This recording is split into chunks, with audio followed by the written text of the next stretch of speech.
Hello students. सो आज हम chapter 1 में करने वाले हैं थियरम 1.5। ठीक है। In the previous videos I hope हमने एक्सरसाइज 1.3 अच्छे से कंप्लीट कर लिया है। इरेशनल कैसे प्रूव करना है आपको बढ़िया तरीके से समझ आ गया है। ठीक है ना। चलिए तो आज हम करने वाले हैं थियरम 1.5। ठीक है। थियरम 1.5। चलिए सो थियरम 1.5 क्या कह रहा है। Theorem 1.5 let x be a rational number, let x be a rational number whose decimal expansion whose decimal expansion whose decimal expansion terminates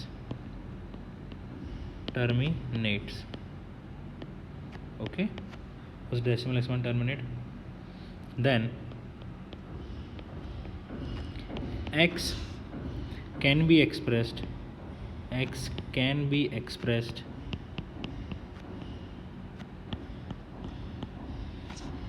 in form of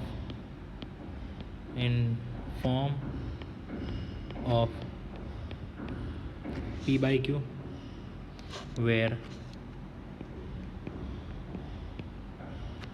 p and q are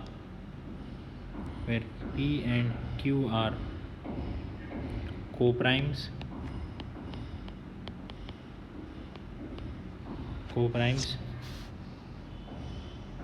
and prime factorization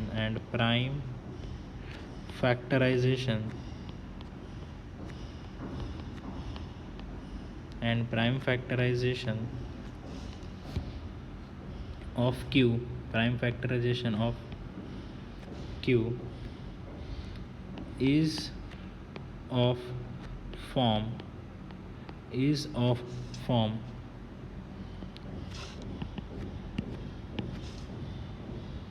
2 raised to n and 5 raised to m, 2 raised to n 5 raised to m, where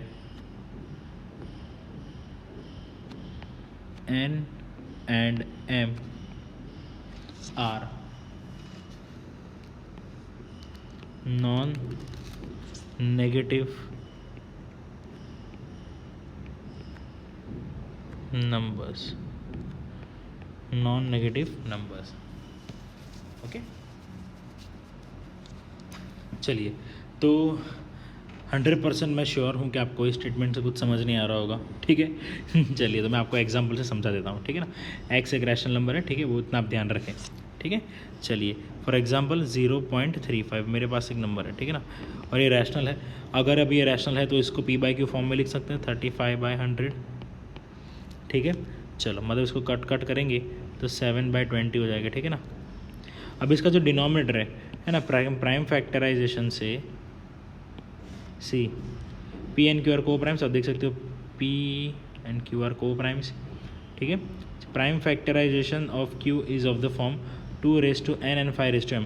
मतलब जो denominator Q उसके जो factors हैं कैसे होंगे 2 raised to n and 5 raised to m। तो मतलब 20 को ऐसे लिख सकते हैं ना 2 square into 5 raised to 1 बराबर। समझ आ गया। तो यहाँ पे n क्या हो गया 2 और m क्या हो गया 1। ठीक है। और एक एग्जांपल लेते हैं 0.405। इसको कैसे लिख सकते हैं 405/1000। सो कट करोगे तो कितना आएगा 81/200। ठीक है। सो 200 को कैसे लिख सकते हैं 2 का क्यूब इंटू 5 का स्क्वायर 25 इंटू 8 तो 200 हो जाएगा। तो ठीक है ना। डिनोमिनेटर यहाँ पे भी 2 raised to n और 5 raised to m से डिनोट किया गया है। चलिए 2.6 और एक नंबर लेते हैं। कैसे लिखेंगे इसको 26/10 है ना। इसको ऐसे लिख सकते हैं 13/5। और इसको कैसे लिखेंगे 2 raised to 0 और 5 raised to 1 है ना। अब आप बोलोगे sir anything raised to 0 is always 1, इतना याद रखना। ठीक है ना। किसी का भी पावर अगर 0 हो तो उसका वैल्यू क्या होता है 1, ठीक है। तो इस तरीके से कोई भी रैशनल नंबर को हम लिख सकते हैं, ठीक है ना, समझ आ गया। चलिए बराबर। थ्योरम 1.6 जो है इसका क्या है, इसका रेसिप्रोकल है, रेसिप्रोकल मतलब इसका कन्वर्जी है, ठीक है। चलिए तो अब हम थ्योरम 1.5 और 1.6 के बेस के ऊपर कुछ क्वेश्चंस करते हैं, ठीक है। चलिए तो एक काम करते हैं, थ्योरम 1.67 भी करवा ही देता हूँ आपको, सो दैट फिर कोई दिक्कत ना हो, थ्योरम 1.7 कर ही लेते हैं। चलिए सो दैट ख़त्म ही हो जाए। Theorem 1.7,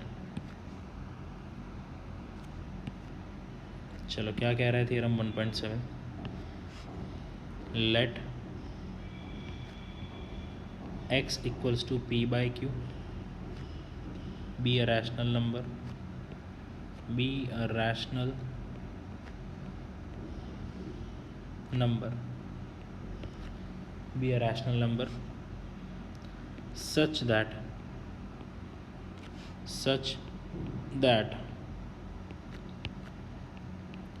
prime factorization, such that prime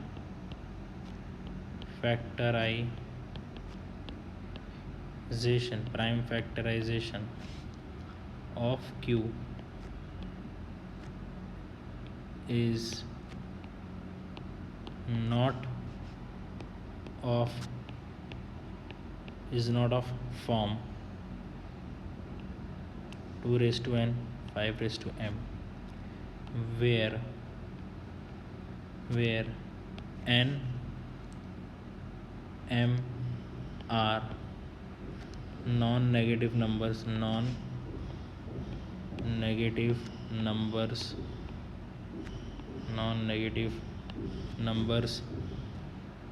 then x has a decimal expansion,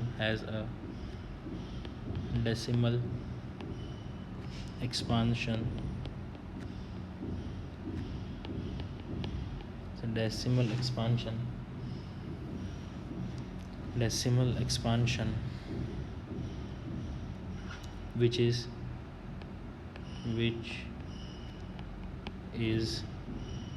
non-terminating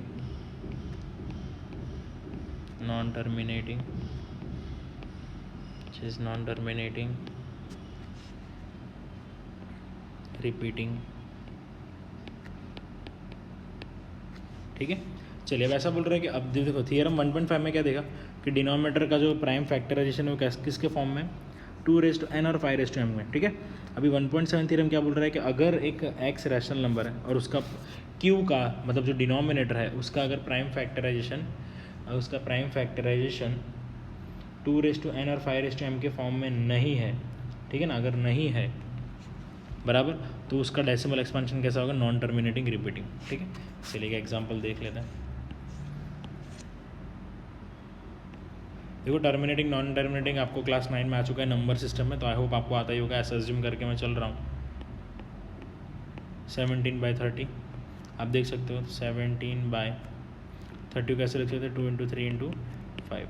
अब आप देख सकते हो इसका जो डिनोमिनेटर है 2 × 3 × 5 ये कैसा है, नॉन मतलब 2 raised to n और 5 raised to m इस फॉर्म में नहीं है। देखो यहाँ पे कैसा फॉर्म आ रहा था, 2 raised to n 5 raised to m, ठीक है ना, हर एक में, बट यहाँ पे इस फॉर्म में नहीं आ रहा है। इसका डेसिमल एक्सपेंशन अगर आप करोगे, इसको डेसिमल में कन्वर्ट करोगे, है ना, 17/30 को कैलकुलेटर में चेक कर लेना, तो 0.5666 ऐसा आएगा। तो कहने का मतलब क्या है कि अगर कोई डिनोमिनेटर 2 raised to n और 5 raised to m के फॉर्म में नहीं है तो उसका डेसिमल कैसा आएगा, नॉन टर्मिनेटिंग रिपीटिंग, ओके बराबर। चलो तो आई गेस अब आपको थ्योरम 1.7 भी समझ में आ गया है। अब आगे बढ़ते हैं एक्सरसाइज 1.4 पे।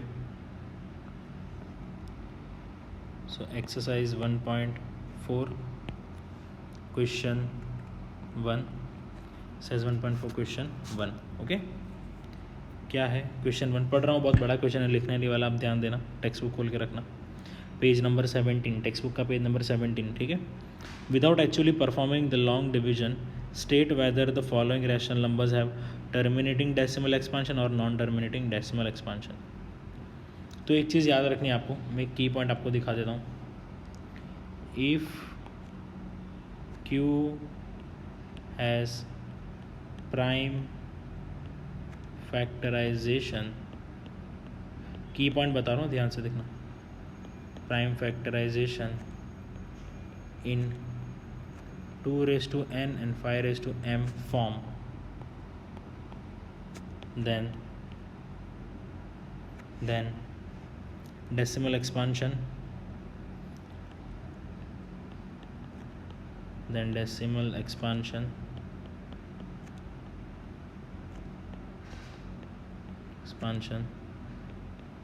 will be, then decimal expansion will be terminating.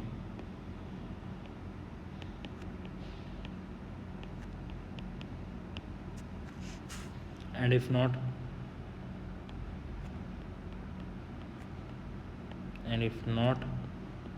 in form of 2n 5m, then decimal expansion would be,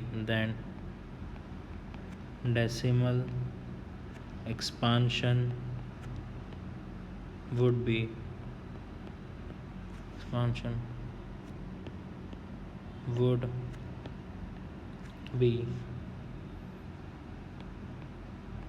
non-terminating repeating.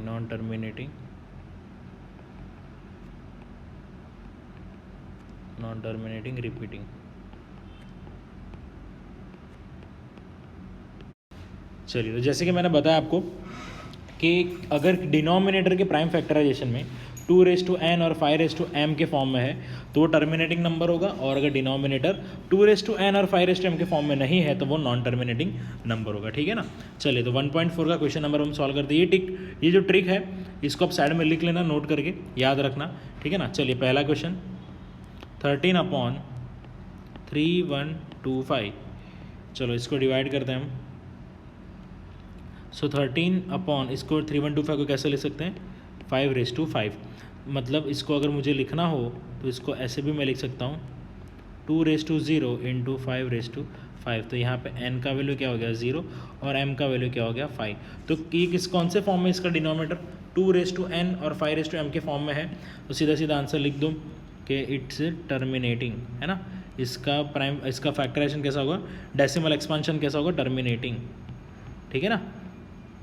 बहुत ही ईजी ट्रिक है, कुछ ज़्यादा दिक्कत वाली बात नहीं है इसमें। नेक्स्ट नंबर पे क्वेश्चन है 17/8। 17/8 को कैसे लिख सकता हूँ मैं, 17/2/3 इंटू 5/0। ठीक है ना। तो ये इसमें n की वैल्यू क्या हो गई,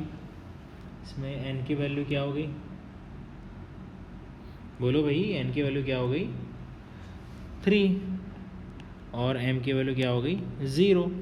तो ये 2n और 5m के फॉर्म में है, तो यहाँ पे भी सीधे सीधे लिख दो कि डेसिमल एक्सपांशन कैसा होगा, टर्मिनेटिंग। ठीक है। चलिए, थर्ड क्वेश्चन की बात करते हैं।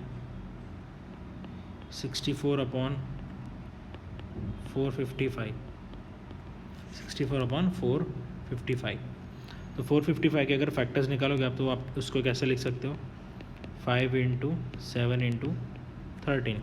तो यहाँ पे आप देख सकते हो कि जो डिनोमिनेटर है 2n और 5m के फॉर्म में नहीं है। ठीक है ना, नहीं है।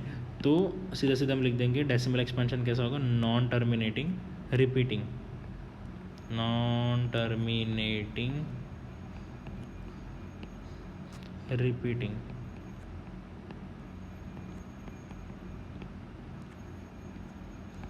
चलिए, फोर्थ करेंगे अब हम।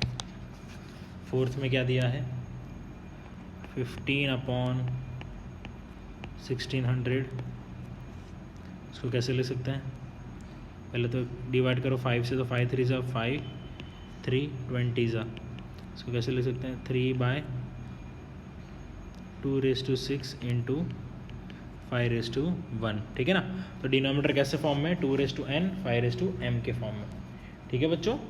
ठीक है, तो इसको कैसे लिखेंगे, टर्मिनेटिंग नंबर। अब टर्मिनेटिंग के लिए सिर्फ टी यूज़ करूँगा, ठीक है। चलिए, लंबा लंबा लिखने नहीं वाला मैं अब। चलो 5th क्वेश्चन, 29/343, 29/343 कैसे लिखेंगे उसको, 29/7 का क्यूब। अब ये डिनोमिनेटर 2n और 5m के फॉर्म में नहीं है, तो नॉन टर्मिनेटिंग रिपीटिंग, क्या लिख देंगे, नॉन टर्मिनेटिंग रिपीटिंग। चलो 6th क्वेश्चन क्या दिया है उसमें, 23/2 का क्यूब 5 का स्क्वायर, ऑलरेडी दिया हुआ ही है 2 का क्यूब 5 का स्क्वायर, तो सीधा सीधा लिख दो टर्मिनेटिंग। चलो 7th कैसा दिया है, 7th 129/2 5/7 7/5, ठीक है। तो आप देख सकते हो यहाँ पे कि डिनोमिनेटर में 2n और 5m तो है, बट साथ में 7/5 भी है, तो सीधे सीधे लिख देंगे नॉन टर्मिनेटिंग रिपीटिंग। क्या लिख देंगे, नॉन टर्मिनेटिंग रिपीटिंग। चलो 8th क्वेश्चन करेंगे। 8th क्वेश्चन कैसे दिया है, 6/15, जिसको हम लिख सकते हैं 3 2 3 5, है ना। मतलब इसको कैसे लिख सकते हैं, 2/2 5/1, तो ये कैसा हो गया, टर्मिनेटिंग, क्योंकि इसका डिनोमिनेटर कैसा है 2n और 5m के फॉर्म में, ठीक है। चलो बहुत ही बढ़िया, करेंगे क्वेश्चन नंबर 9, 35/50। 35/50 करेंगे, कैसा होगा,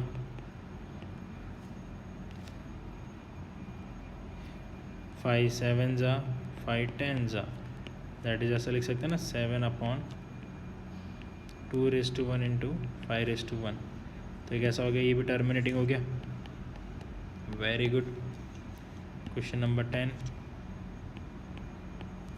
77/210, 77/210 कैसे लिखेंगे, 11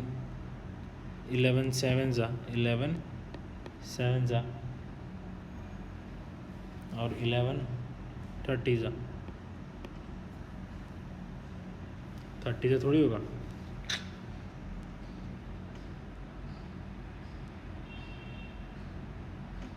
बराबर। चलो, अरे भाई 7 11 जो क्या कर रहे हो यार, 7 11 जो 7 30, सो 11/2 इंटू 3 इंटू 5, तो आप देख सकते हो ये 2n और 5m के फॉर्म में नहीं है, तो क्या लिख देंगे, नॉन टर्मिनेटिंग। क्या लिख देंगे, नॉन टर्मिनेटिंग, ठीक है ना। चलिए, तो इसी के साथ हमने क्वेश्चन नंबर 1 को सॉल्व। चलिए बच्चा पार्टी, अब हम करेंगे क्वेश्चन नंबर 2, ठीक है ना। अब हम करेंगे क्वेश्चन नंबर 2, तो एकदम ध्यान से देखना आप लोग। क्वेश्चन नंबर 2 कर रहे हैं हम। क्वेश्चन नंबर 2 में क्या करना है, जो क्वेश्चन नंबर 1 में टर्मिनेटिंग नंबर थे हमारे, कौन कौन से टर्मिनेटिंग थे, उन सबका डेसिमल एक्सपेंशन करना। तो पहला टर्मिनेटिंग नंबर कौन सा था हमारा, 13/3125। इसको क्या करेंगे, 13 कैसे लिखा था हमने, 5 का क्यूब ऐसे लिखा था। अभी इसको है ना क्या करेंगे, इसको हम क्या करेंगे कि नीचे ना 0 0s के फॉर्म में कन्वर्ट कर देंगे, सो दैट हमारा जो डिवीज़न है वो बहुत ही ईजी हो जाए। क्या हो जाए, बहुत ही ईजी, ठीक है ना। चलिए, तो देखते जाओ आप। सो 13/5 का क्यूब 5/5 सॉरी 5/5 होगा यहाँ पे, सॉरी दैट्स मिस्टेक, सॉरी बच्चों 5/5 होगा। अब इसको मुझे 0 0 के फॉर्म में कन्वर्ट करना है, तो क्या करूँगा मैं, 2/5 से मल्टीप्लाई करूँगा नीचे और ऊपर।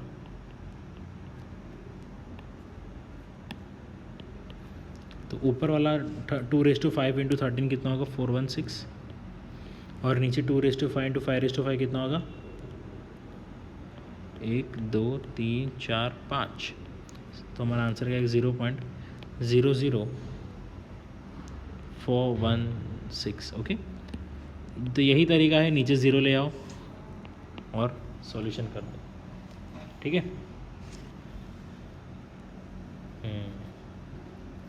चलिए आगे बढ़ते हैं। नेक्स्ट 17/8, दैट इज़ 17/2 का क्यूब। नीचे 0 0 लाना है, 1000 लेके आएंगे 1000। सो हमें पता है कि 125 इंटू 8000 होता है। सो 2 का क्यूब इंटू 5 का क्यूब, तो ऊपर भी डाल देंगे 5 का क्यूब, देखेगा 17 इंटू 5 का क्यूब कितना होता है 2125। नीचे कितना हो गया 1000, तो आंसर कितना आ गया 2.125। ठीक है, वेरी गुड। थर्ड वाला करेंगे भैया।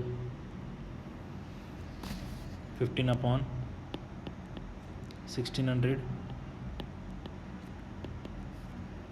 That is 3/320 that is 3/2⁶ into 5।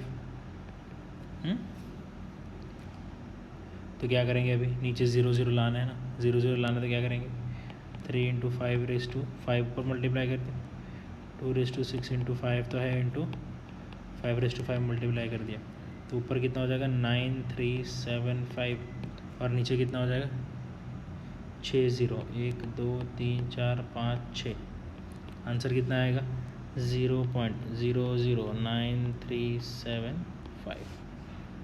ठीक है, चलो कुछ भी करके नीचे 0 लाने आपको, ठीक है ना। चलिए फोर्थ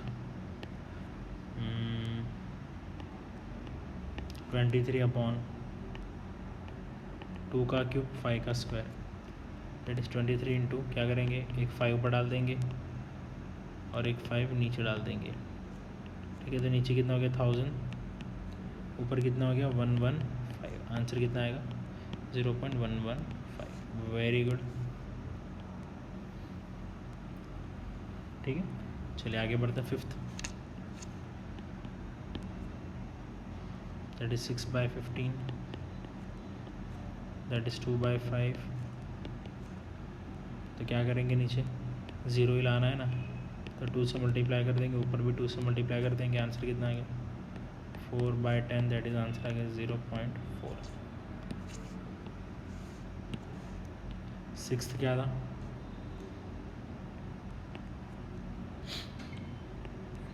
35/50 दैट इज़ 5 7 5 10 अगेन ऊपर यहाँ पे भी 2 से मल्टीप्लाई कर देंगे। कुछ करने का, अरे यहाँ पे क्या करने की ज़रूरत है यार, 0 तो आ गया ना नीचे, 0.7 इज़ अवर आंसर। ठीक है, तो इसी के साथ हमने क्वेश्चन नंबर 2 को भी सॉल्व कर दिया। चलिए बच्चों, क्वेश्चन नंबर जो 3 है वो आपके लिए होमवर्क है। ठीक है, क्या है वो आपके लिए होमवर्क है, ठीक है ना, क्योंकि बहुत ही इजी क्वेश्चन है, इसमें कुछ करना नहीं है, टर्मिनेटिंग नॉन टर्मिनेटिंग बताना है।